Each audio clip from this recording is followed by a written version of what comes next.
Hello, everyone. Honored, as always, to be joined by Vice Chair Ted Lieu and also Representatives Sarah McBride and Shamari Figures, new members to Congress who have been amazing advocates for their communities, for their regions, and honored to have them here. We're here today because Donald Trump and House Republicans are failing the American people. They're failing to address the healthcare crisis that they've created. They're failing to lower costs, and they're failing to make life more affordable for hardworking Americans. Families are struggling to get by, yet Republicans continue to be more focused on building, on the bidding of their billionaire class friends than helping people that they represent. Ahead of the holidays, Americans are seeing prices go up for gifts and groceries, and the family gatherings that they are planning are becoming more expensive. On top of that, Republicans have no real plan to ensure Americans' healthcare premiums don't skyrocket before the end of the year. They highlighted that and stood for that even just moments ago. For months, House Democrats have been sounding the alarm that Republicans need to work with us on extending the Affordable Care Act tax credits to keep health care costs low for American families. And we've put forward a plan that has the support of every single member of the Democratic caucus. We only need 4 Republicans to join with us in signing a discharge petition to prevent the American people from losing their health care coverage. Because we know when people don't have health care coverage, they don't stop getting sick. They don't stop needing medication. They don't stop needing to take their kids to the doctor.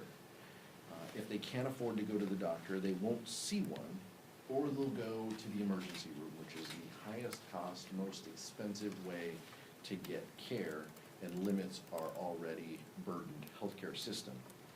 Which Republicans will be brave enough to join us? We just don't know. The American people can't afford inaction from Republicans, and it's time that they put politics aside and do the right thing. Lower costs, save healthcare, put the American people first. Now turn it over to Vice Chair Ted Lieu. Thank you, Chairman Aguilar, and I'm so honored to be here today with 2 of our amazing freshmen, Shamari Figures and Sarah McBride. I also want to note that we had an election yesterday in America, and I want to congratulate Eric Gisler in Georgia for flipping a state house district. And just to give you some context, Democrats lost that district last term by 22 points. He won it last night. And I want to congratulate Eileen Higgins, the incoming mayor of Miami. She flipped that seat from red to blue, and she overperformed by 20 points. She is the first Democrat in nearly 30 years who's going to be mayor of Miami. And I dare Florida Republicans to try mid-decade redistricting, because we're going to win the seats that you have to weaken among Republican incumbents if you try this. Now, we have an affordability crisis in America. Electricity costs are surging, grocery prices continue to increase, and healthcare costs are skyrocketing. What is the President of the United States focused on? I'm just going to read you one of his many posts on social media. This one was from 2 days ago. The only reason Marjorie Trader Brown, green turns brown under stress, went bad is that she was jilted by the President of the United States. Certainly not the first time she has been jilted. Too much work, not enough time, and her ideas are now really bad. She sort of reminds me of a rotten apple. Marjorie is not America First or MAGA because nobody could have changed her views so fast, and her new views are those of a very dumb person. That was proven last night when washed-up, Trump-hating 60 Minutes correspondent Leslie Stahl, who still owes me an apology from when she attacked me on the show with serious conviction that Hunter Biden's laptop from hell was produced by Russia, not Hunter himself, totally proven wrong, interviewed a very poorly prepared traitor who in her confusion made many really stupid statements. My real problem with the show, however, wasn't the low IQ traitor. It was that the new ownership of 60 Minutes Paramount would allow a show like this to air. They were no better than the old ownership who just paid me millions of dollars for fake reporting about your favorite president, me. Since they bought it, 60 Minutes has actually gotten worse. Oh well, far worse things can happen. P.S. I hereby demand a complete and total apology, though far too late to be meaningful, from Leslie Stahl in 60 Minutes for incorrect and libelous statements about Hunter's laptop, President DJT. Oh, now it's my great honor to introduce an amazing freshman from Alabama, the great Representative Shamari Figures.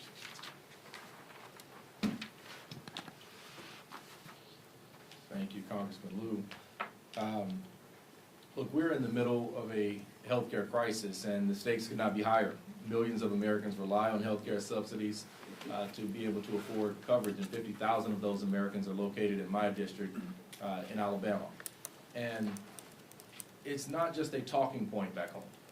This is real life for people. I represent one of the poorest districts in the country. The individual median income in my district is just north of $32,000.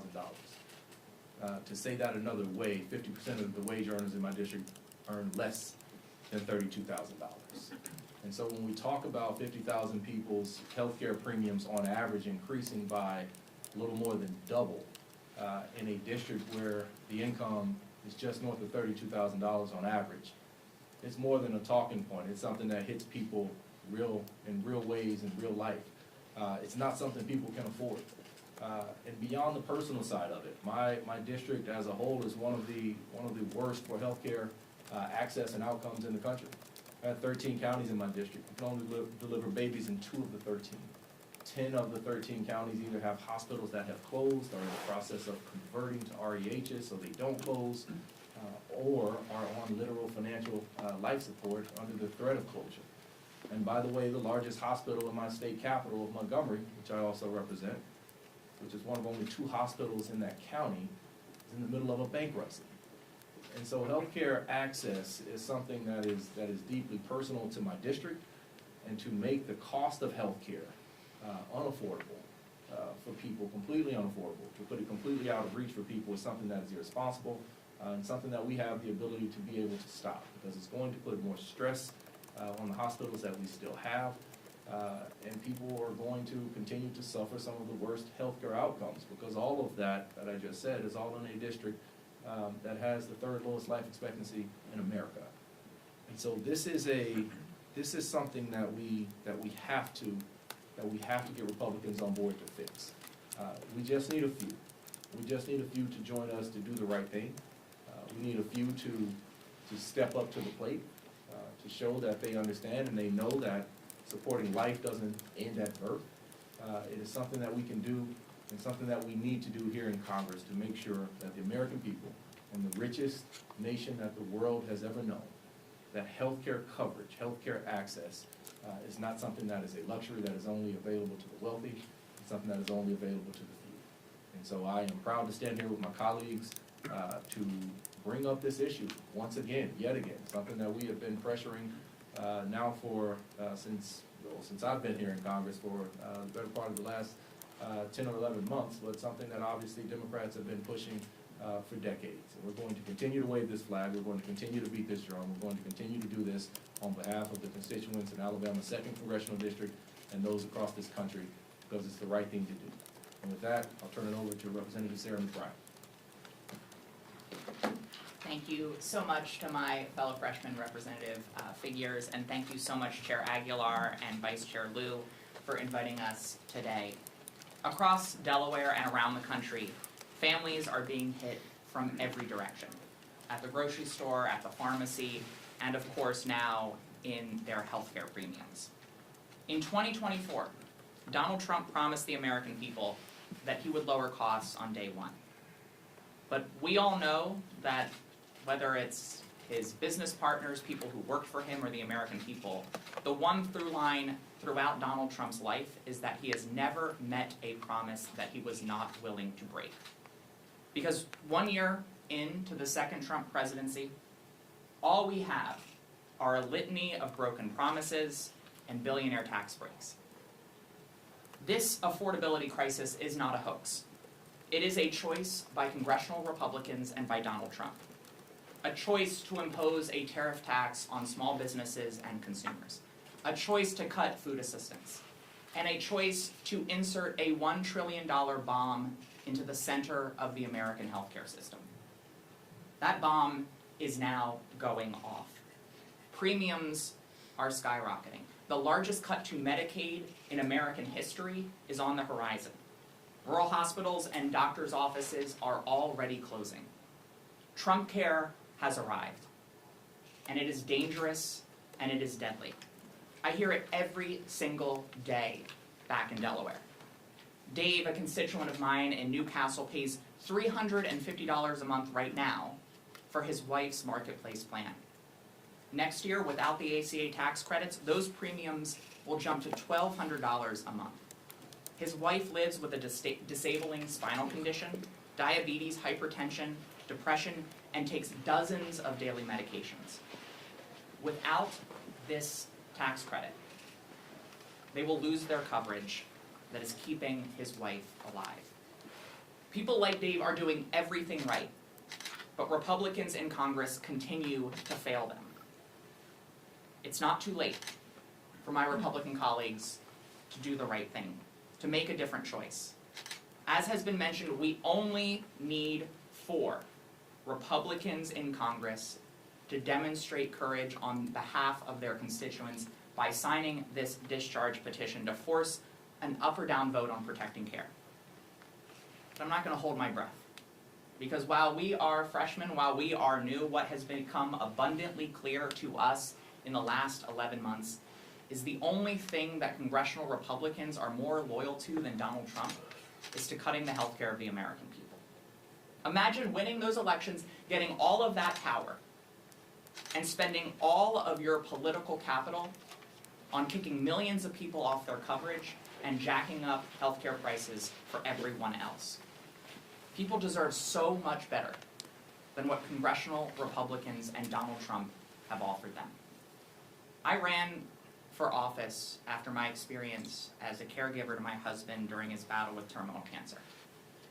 And I simply do not believe that in the wealthiest nation on earth, any American should have to go without the health care that they need to live and thrive. And so long as there is air in our lungs and breath in our bodies, House Democrats will fight for an America where every single American can get the health care they need regardless of where they live and regardless of who they voted for in the last election. And so with that, I'll turn things back over to Chair Aguilar to answer any questions. Thank you, Representative McBride and Representative Figures. Andrew? What do you think of Haley Stevens introducing articles of impeachment against Robert Kennedy Jr. today? I think that what Robert Kennedy Jr. has done to the healthcare system, what he stands for, his latest support for decisions that reduce Americans' access to vaccines are deeply troubling from a public health perspective. I understand that members have frustrations and concerns about it. I don't know how successful those measures would be in a Republican-held Congress, but I appreciate that members have a lot of views on this and want to hold the Secretary accountable. He is someone who is an impediment to Americans having health security. I think that's very clear. And the day for accountability will come. I don't know when that is, but the day for accountability for the Secretary and many others of the President's administration will come. We'll see what that looks like, though. Nick? I want to ask about the NDAA. Do you expect to support final passage of that bill whenever it comes up later today or tomorrow? We'll see when it comes up. They got to pass the rule first. I think they're having some difficulty with that. If it comes up, we've had a caucus conversation this morning. Adam Smith presented the bill to the caucus, and members will make their decisions. I'll wait until the rule passes, and then I'll indicate where I stand on the bill. This NDAA has a provision in there requiring the Department of Defense to release the video of the strike on the Venezuelan boat, particularly their second strike that killed 2 defenseless shipwreck survivors. And if the Pentagon doesn't do that, then the Secretary of Defense's travel budget will be reduced. So you have now bipartisan support to get this video released, and we need to be asking, the American people will be asking, what is Pete Hegseth hiding? Thank you, Mr. Chair. President Trump was in Northeast Pennsylvania last night, kicking off what the administration has described a series of events promoting his economic agenda, his economic policies, pushing back on Democrats' criticism of his role in the affordability crisis. Republicans believe that the more he's out there, the better it is for them and their voters to hear from the president. I wanted to get your thoughts on, do you believe the more that President Trump is out there, that it's advantageous to the case that you all are making about the affordability crisis, given that he's called it a hoax and a con? And just what do you make of the fact that they say that he's going to be out on the road a little bit more, speaking about his agenda and kind of looking to rebut some of the criticisms that you all have waged against him on the affordability crisis? Sometimes it's a long 16 blocks from Capitol Hill to the White House. Clearly, it's taken the president quite a long time to understand the affordability crisis that we're in. I think the event yesterday was one of the first I've seen that the president wasn't attending a sporting event or something else. But saying that the economy is A+++, calling the affordability crisis a hoax, these are things that the American people just know aren't true. He's lying. House Republicans are lying. They know that. They know that the affordability crisis is at their doorstep. They know it is more difficult to live under the Trump economy than it was previously. And they're holding him accountable. And that's coming through, not just in public polling, but it's coming through in our elections. In every election that we've seen, special elections from last night to Iowa months and months ago, to everything in between, New Jersey, Virginia, Mississippi, Georgia, I mean, all of these, Republicans continue to underperform because they have no real solutions. They won't solve the affordability crisis. They're only making it worse, and the American people are smart enough to know that. So I don't think that there's anything that the president can do, because clearly every time he gets in front of a microphone, he's saying something that is an outright lie, and the American people know it. So I don't have any problem with him continuing to go out around the country and to talk about this, because the polling clearly shows that folks aren't paying attention and that they know better. Just a couple of things. First of all, the idea that the American people aren't hearing enough from Donald Trump right now beggars belief. I think everyone in this country hears enough from Donald Trump, and having him go out on the road and stand in front of a sign that says affordability isn't changing that. It also doesn't change the fact that they have no plan to tackle the affordability crisis, and that Donald Trump himself has continued to deny this crisis, calling it a hoax. I think his handlers in the White House are making the same mistake that his handlers in Trump 1 made, which is thinking that they can put together these events and keep this president on message in the way that they want him to be on message. He is always going to speak what he believes, and what he clearly believes right now is that he's doing a great job, that prices are fine, the economy is working well, and that everyone should just go along and get along. I strongly support President Trump going on the road. Even though he is old and weak and has trouble staying awake at cabinet meetings, I am begging the White House to please send Donald Trump to every swing House district. Many people say that Congressman David Valadao in California would love to have Donald Trump visit. Donald Trump can talk about how terrorists are helping the farmers. He can talk about how the racial profiling by ICE is helping Valadao's constituents. And he can talk about how the Medicaid cuts are owning the libs in David Valadao's district. I would love for Donald Trump to go to every House swing district. I think that sums it up. Chair Aguilar, Yeah. have any members of House Democratic leadership talked to the GOP leadership in the House about the healthcare vote? Why do you think they're staying strong on their argument? Because it doesn't seem like there's a lot of flexibility on their part. I can't speak for other members of the leadership team. I can speak for myself. I haven't had any conversations with House Republicans. They continue to recycle old priorities, the priorities that they laid out today in their conference meeting and in front of all of you previously, are all old ideas, 10, 15-year-old ideas that reflect where Republicans are, that basically say if you have money, you can put some money aside to help with your health care. It does nothing to address the millions of people in Alabama's second district who are losing their health care, and around the country. Democrats are fighting for that. They're fighting for people to keep their health care, and none of the ideas that Republicans put out today move the needle to actually help the American people keep the health care that they have. Yeah. I'm sorry, just briefly on that, with regard to the Republican conference's proposals, quote unquote, on the healthcare affordability crisis, the one that they created. This is like an arsonist setting fire to a house and then bringing a garden hose to try to put out a 5-alarm fire. These are no solutions to actually grapple with the healthcare crisis that they created. The Republican healthcare plan was the big ugly bill. The Republican healthcare plan is Trump care, which we are living under right now. The largest cut to Medicaid in American history, a massive cut to Medicare, inaction, letting the ACA tax credits expire. That is the Republican healthcare plan, and that has been the Republican healthcare plan for decades. Because every single step of the way, Republicans in Congress have tried to prevent progress in expanding access to healthcare and have tried to cut healthcare for the American people.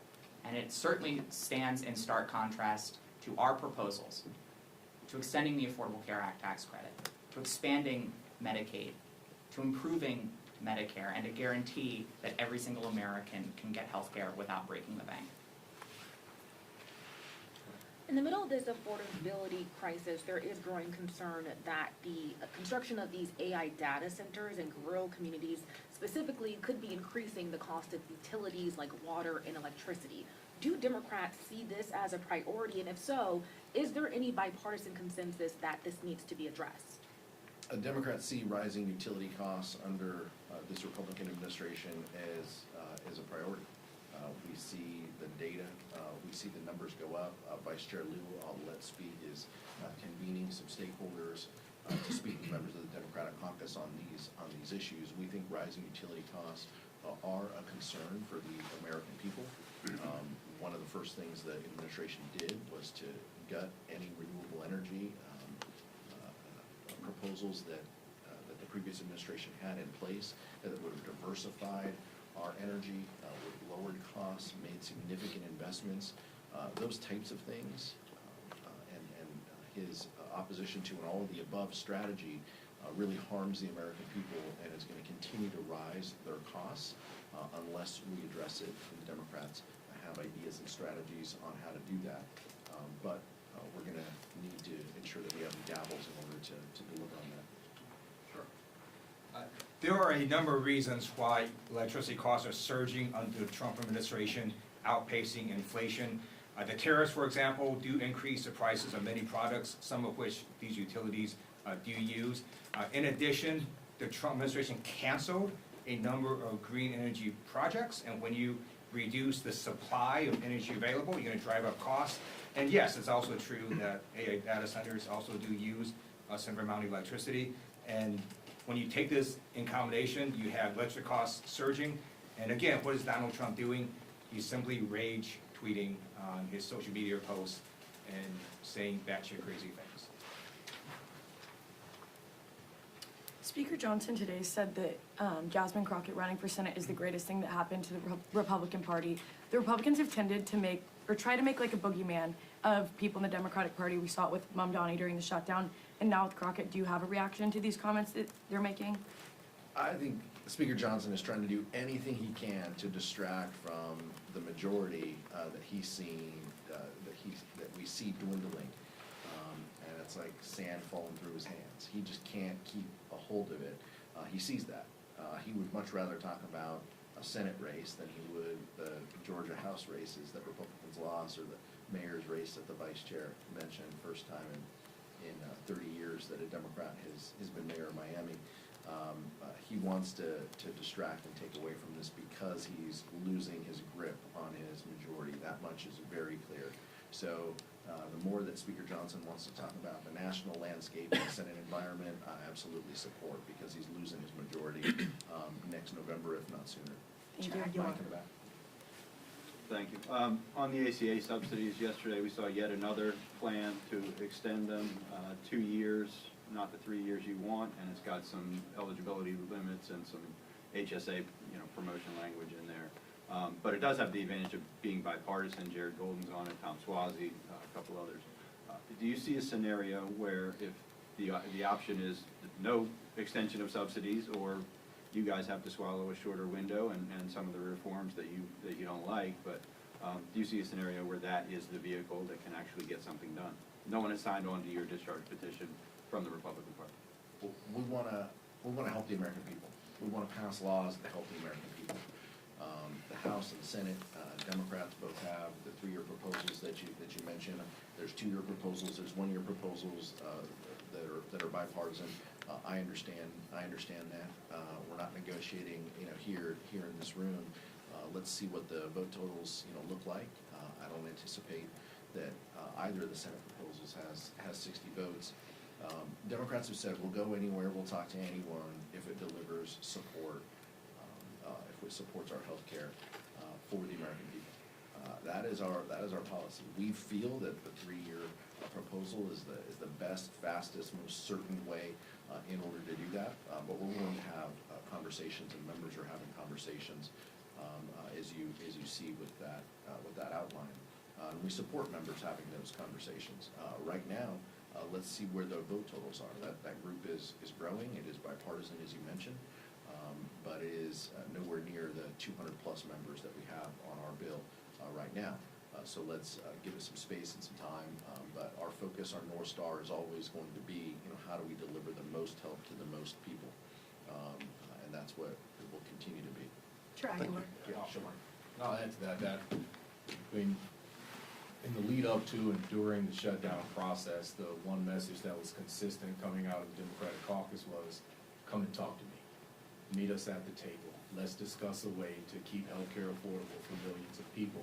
The fact that we're even getting to the point now where there are bipartisan solutions, I think, is an outcome, or bipartisan proposals, rather, is an outcome of that messaging and of that belief and of the strategy of Democrats to be willing and open. It's not even a strategy, it's a core principle, right? Just come to, we all got elected to Congress to come here to try to hash out different deals in different ways where we understand we won't get everything we want, we understand they won't get everything they want, but we should be able to come together as adults in a room and come up with solutions that literally will save lives in this case, that is so drastically necessary. So I think, that is progress that we're seeing those sorts of offers on the table. And I think it's progress that's been driven by the leadership of the Democratic caucus and the position of Democratic members of Congress. One of the things that it also speaks to is, where is Speaker Johnson, on this? His members are clearly speaking out against him by supporting these bills, 1-year, 2-year bills. He is nowhere to be seen. That's why discharge petitions happen. That's why discharge petitions have been successful, is because he cannot lead a group. He cannot keep them on the same page because they know his North Star is how to decimate the ACA and hurt the American public, and they know that that's not popular. They're just waking up to it, and they're trying to do something to send a message to their communities that they're aware of it after they voted for the largest Medicaid cut and healthcare cut in American history. Well, on that, a quick follow then, if I could, because Mike Johnson is not going to bring the Fitzpatrick bill to the floor because, as you say, he doesn't support the subsidies that you do. But Fitzpatrick would need Democrats to sign the discharge petition to force it around Mike Johnson. Would you guys be willing to sign the discharge petition if the 3-year plan doesn't reach the 218 threshold? Look, let's see what the 3-year plan delivers on the discharge side. I haven't heard specifically if Congressman Fitzpatrick and the other Democratic sponsors are ready to discharge their bill. So there's a couple steps here before we get to that point. But like Shamari said, look, the American people know that the Democratic Party supports healthcare. We want to deliver support to as many people as we can to avoid this catastrophic cliff that Republicans have created. Unfortunately, Republican leadership doesn't want to meet with us or talk with us about it. So we'll see what the member-to-member conversations will yield. Last question. Yeah, on the video of the boat strike, Representative Mike Rogers announced the investigation in the Armed Services Committee has concluded. What are you expecting from this investigation of the boat strike? Well, the administration needs to brief all members of Congress. Some members of Congress have been briefed. I think all members need to have access to the video and to a comprehensive briefing in a classified setting, as well as whatever report is done by the House Armed Services Committee needs to be available for all members to look at and to view. As the Vice Chair said, there are some accountability measures within the NDAA and withholding parts of Secretary Hegseth's budget until the information is released. That's a good start. We need more of this information, and we need to ensure that we understand what the focus will be moving forward as well, and if there are any changes to policy that the Secretary has conveyed to his combatant commanders. Thank you so much.